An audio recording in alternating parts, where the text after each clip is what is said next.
start the recording.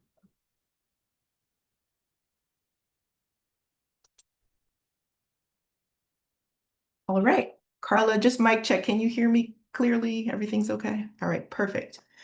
All right, well, this is the FY26 Notice of Funding Availability, or NOFA, kickoff webinar. What we'll be going over today is program priorities, goals, and objectives of this year's NOFA, the performance measure and outcomes, our funding levels, key deadlines and considerations, what you need to do for an application and the format, how to submit those applications, and then we have some technical assistance and resources for you at the end to just guide you towards the process. So who's eligible for this grant? This grant is only for states. They are the only eligible applicant. So that is the 50 US states, the District of Columbia, the Commonwealth of Puerto Rico, Commonwealth of Northern Mariana Islands, Guam, and the US Virgin Islands. It's also the agency, or the State Appraiser Certifying and Licensing Agency as defined by Title 11, subject to the oversight by ASC, with the jurisdiction of one, credentialing and supervising certified and licensed real estate appraisers eligible to perform appraisals for federally regulated transactions, as defined in Title 11, and or registering and supervising AMC. So that is the only state agency that is eligible to receive this funding or receive benefits from this funding. Title 11 authorizes the appraisal subcommittee to make grant funds available to the states. And the objective of the funding is to aid states to improve the state real estate appraiser regulatory framework. The FY26 grant priorities are as follows. State real estate appraiser and AMC compliant process, investigations and or enforcement activities, the process for data submission to the national registries, certified and licensed appraisers and registered AMCs, the management of the compliance activities of state agencies, and lastly, the state agency's overall process or infrastructure for ensure compliance with the statutory requirements, including requirements set forth in the ASC policy statements. We're going to provide you some examples of some type of projects that would support that priority. Again, this is not the exclusive list, but just to give you a flavor for what type of projects would support which priorities. So for priority one, the real estate appraiser and AMC compliant process, you maybe want to enhance the compliant intake process for allegations of violations of appraisal independence. You maybe want to upgrade the technology to improve investigations and complaints against the state agencies and registered AMCs, or implementing procedures to reduce your backlog of your complaint backlog. For priority two, the process for data submission to the national registries, you might want to transition to the use of software application programming or interfaces or API to improve integration with data services and functionalities. You may want to implement the use of unique identifiers among appraisers to better manage and track data. For priority three, management of compliance activities of state agencies, you may want to increase the capacity of states to regulate appraiser and AMC programs, or develop staff skills through participation of training events such as trainings, meetings, symposiums, seminars, or conferences. And for four, the state appraiser overall process, to improve your infrastructure, you might want to improve the processing requests for temporary practice permits, example within the first 5 business days of receipt to complete a completed application, or you want to develop education or common appraiser practice violations. So those are just some examples, but not at all inclusive of what kind of projects you can get funded.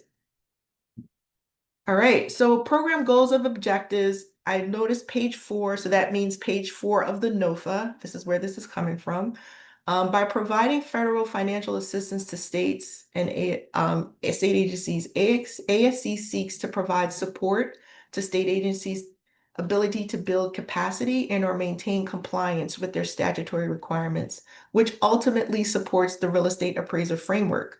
Grant funding for state agencies will help enhance and support the operations of state agencies to ensure that real estate appraisers comply with the federal and state requirements, improve the quality and consistency of real estate appraisal process to maintain standards and reduce the risk of errors in property valuation, fund education, outreach, and training initiatives to ensure that both appraisers and regulators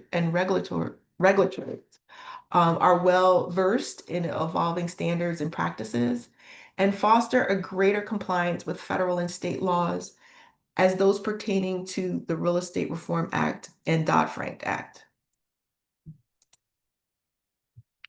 Our performance measures, which will be on page 4 and 5 of the NOFA, ASC grant funding to the state agency will result in at least one of the following performance outcomes.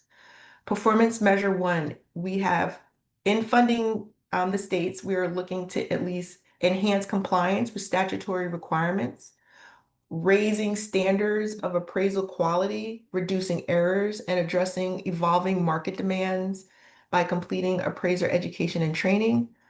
Or 3, improve data sharing by promoting the development and adoption of technology tools and platforms that enhance the efficiency, accuracy, and transparency of the appraisal process.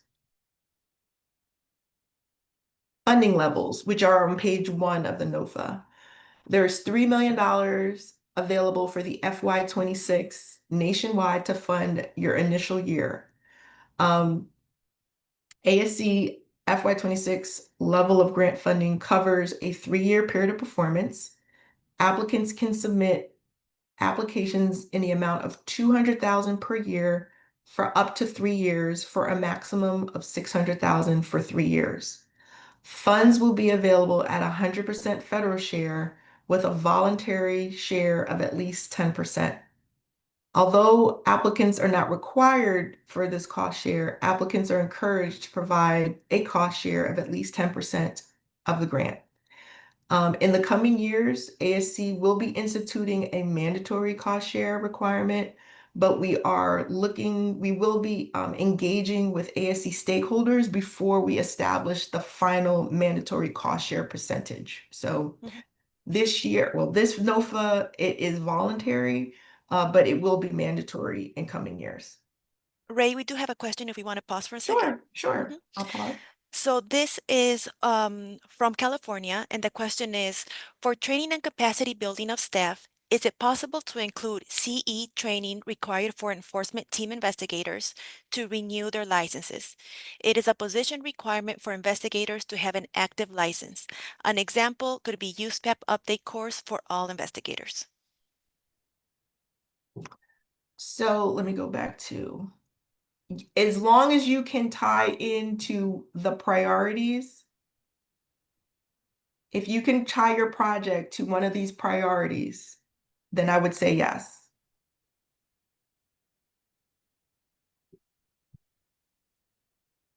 Is there a follow-up question to that, Mujib? If that project supports one of these priorities, either you just have to make the tie or the connection to whatever project that you're asking for, as long as it ties into, you have to just make the case of it tying to these priorities. That's how we will get to yes. And if we have follow-on questions, we could follow on, but these are our guiding principles. These are the priorities that we're funding. So as long as your project supports one of these priorities, we are good. So as a response, we have that he's received his answer and also that it should fall under priority 3. Yes. Another question, will you be sending the slide deck out after this meeting? Yes, we will. We can. Any other questions, Carla? No, not yet. You can go ahead. Okay, perfect.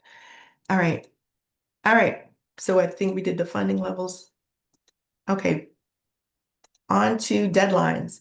So application deadline for FY26 NOFA. Just want to just pause.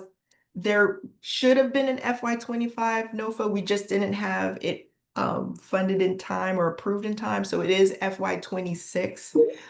The applications will be due August 4th, 2025, 5 p.m. Eastern time, but you cannot start your period of performance no earlier than 10/1/2025, which is the federal fiscal year of FY26, and that's why it's called an FY26 NOFA. So you could receive a period of performance of Ray, yes, hold on one sorry. second. I'm getting some feedback that some people can't see your slides.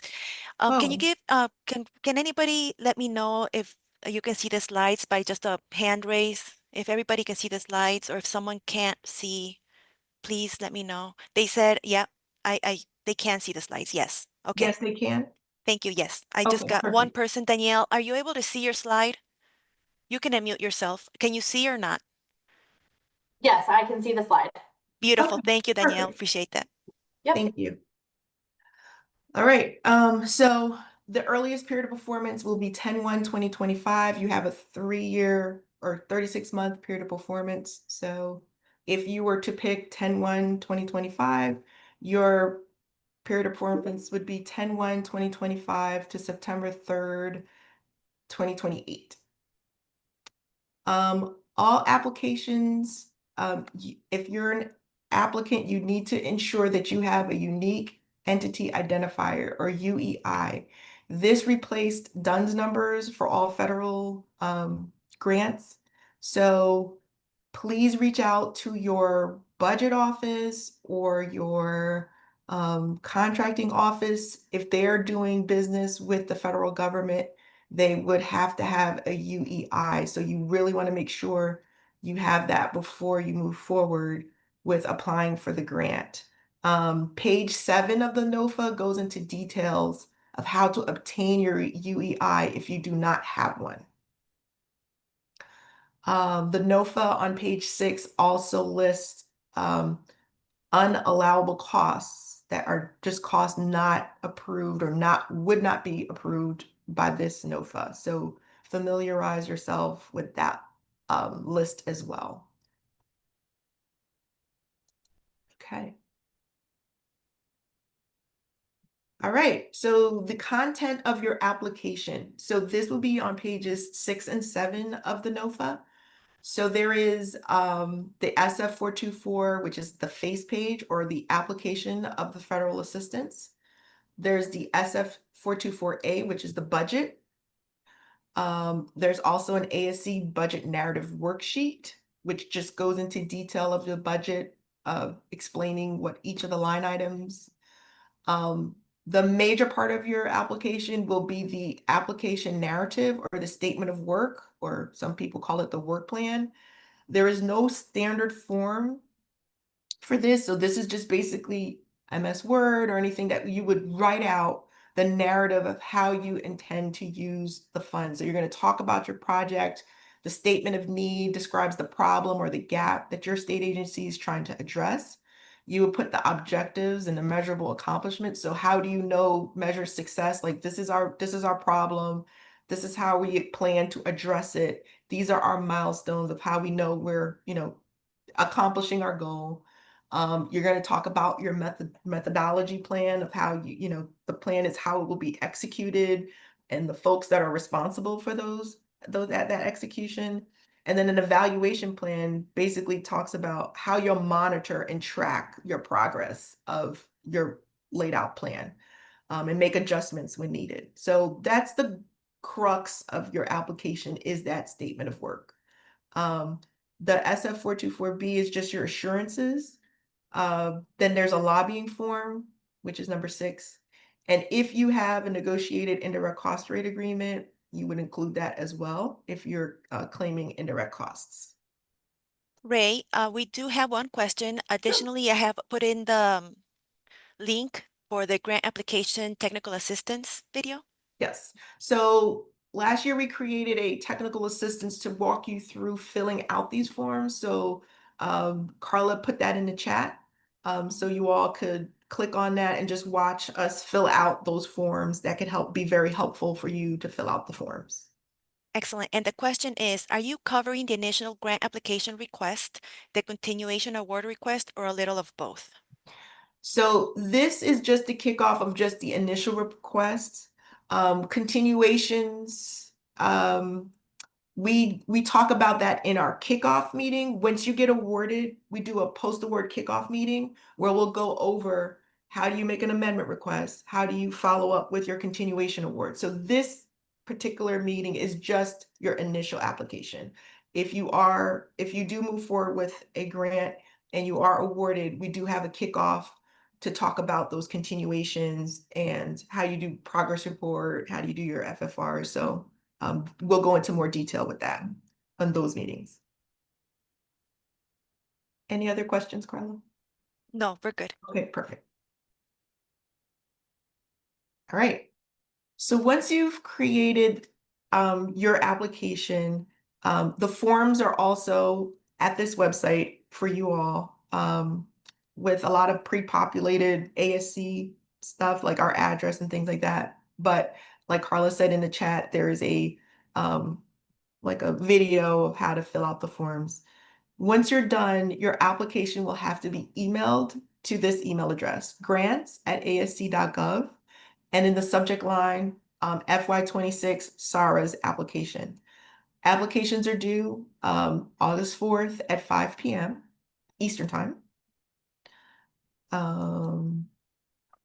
We also wanted to provide you with some technical assistance and resources. We have an ASC grants handbook. This handbook, while we follow the 2 CFR 200, we have this handbook to just go over things like the review process. How do you ask for an amendment? So it's just a guide of how we implement the 2 CFR 200 at the ASC. So it's a good, useful tool for you to have.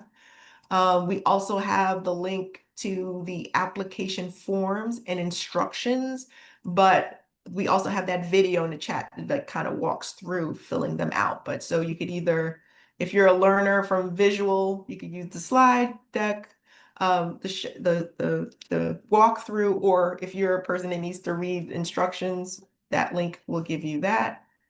We also have the link to the NOFA. It was emailed to you all when we did the registration, but if you need it, here's the link as well. We are here and available to provide technical assistance or individual training. So as you're filling out your application and you have a question for us, or you don't get something and you need to pick our brain on something, please feel free to reach out to us. Our preferred method is that grants inbox because we both man it. So if someone's not here, the email is just easier for us to track. But if you'd like to talk to us, that is the office telephone number to reach out to us to speak with us directly. So that is the end of my slide deck presentation. One thing I did want to mention, in the NOFA, we do have, when it comes to trainings and conferences,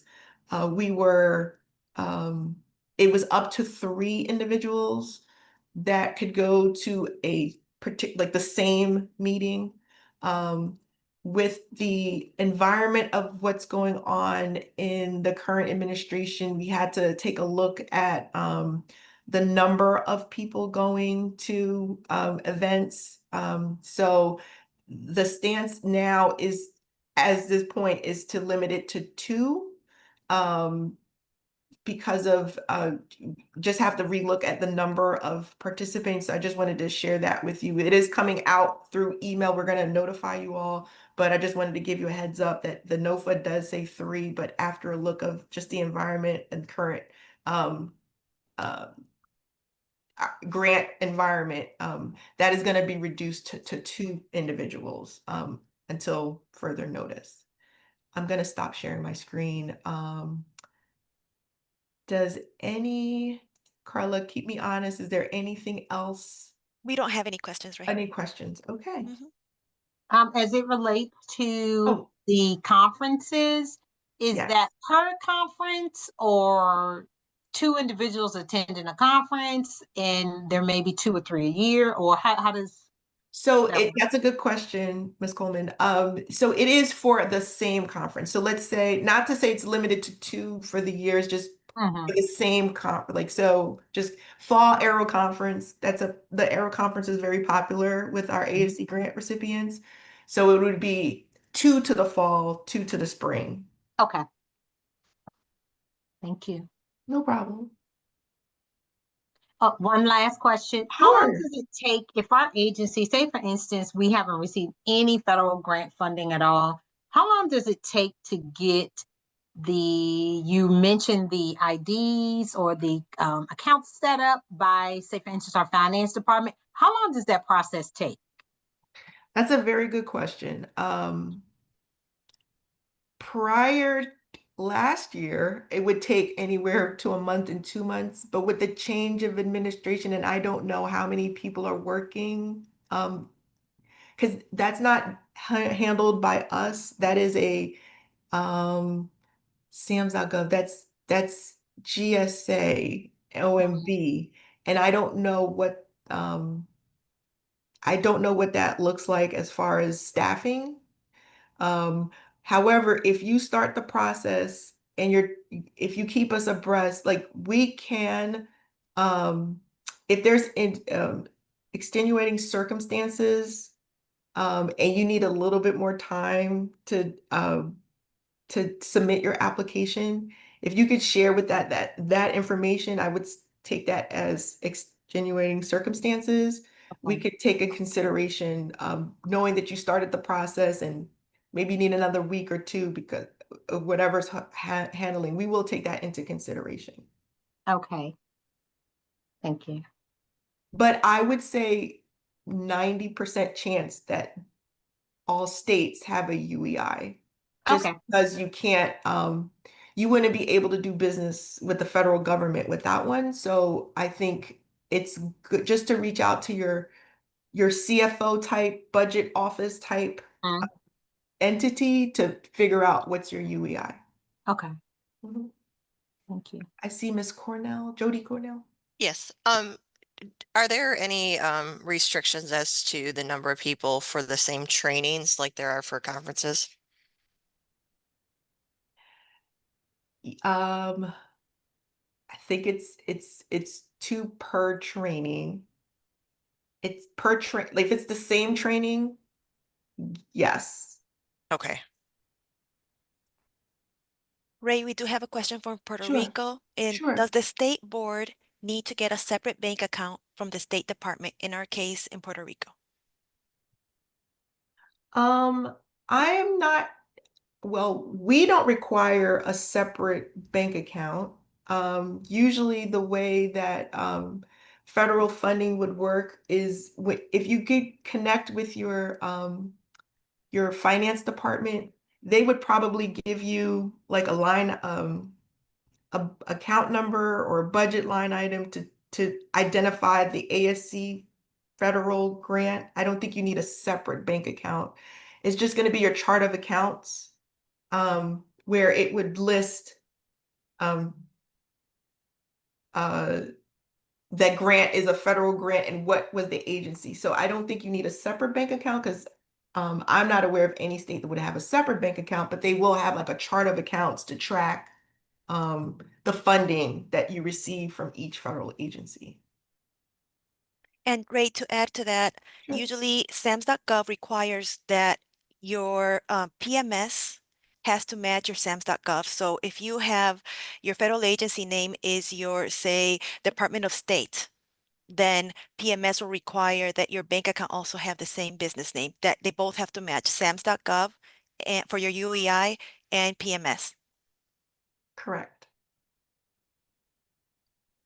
Because one of the things is when federal agencies fund you all, we do have to report in other like USA spending and all those things that's all tracked. So having your UEI will link to your PMS. The PMS is the system that you will draw down funds from. So that all has to match because it's all reported into a larger federal system just to track all spending.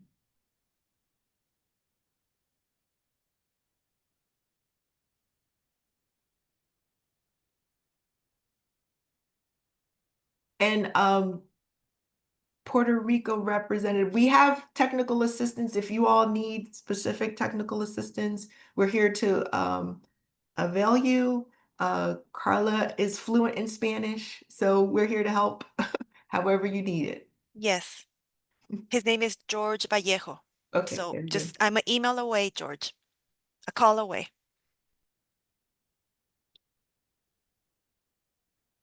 Any other questions? And if you all don't, if you're shy now, after the call, you have our grants@asc.gov for additional questions.